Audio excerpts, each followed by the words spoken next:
Sveiki, šalia manęs yra kolega Saulenis, tikriausiai visi, kurie domitės automotosporto, tai jį sutinkate ne viename renginyje, nes pagrindė visus ralius ir veda jis taip pat ir kitus renginius.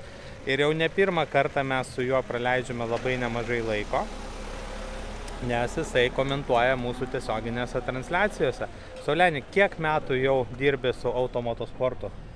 Prasidėjo, jeigu kartingus vadinsim automotosportu, tai kokie 97-8 buvo. Tai čia kokie 25 ir beveik daugiau, nes 1000 km nuo 2000. Tai va, buvo 23 kartas. Ralis gal atsirado trupučiuką vėliau, nes vėlgi buvo toks persona Jonas Balčiūnas, kas atsimena Aukštaitiją, tai Ukmergė Utena, turbūt kokie 1, 2, 2, 3 metai. Čia buvo šitam jau regiono buvo lenktynės. Atsimenu Visaginą.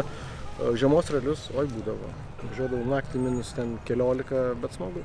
Miestui būdavo šventė, aš kažkaip ir galvoju, kad sunku pasakyti, aišku, tiem, kam nesiseka važiuoti, tai nežinau, kaip jie šneka po lenktynių, bet žiūrovom, tai bet kuris sportininkas padovanoja šventę ir kuo tu arčiau jo pravažiuosi, kuo daugiau dulkių bus, kuo daugiau akmenukų už paratų, tai publikai yra tik taip dar fainiau.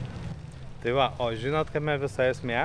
Visada visus kalbina Saulenis ir labai retai kas pakalbina jį patį. Tai 2 dienas pradirbę kartu, sakau, reikia irgi pristatyti savo auditorijai, nes tikrai bet kuriam renginy jūs jį pamatysite ir sutiksite ir aš tuo net neabejoju. Ačiū Sauleni už gerą laiką. Sveikatą.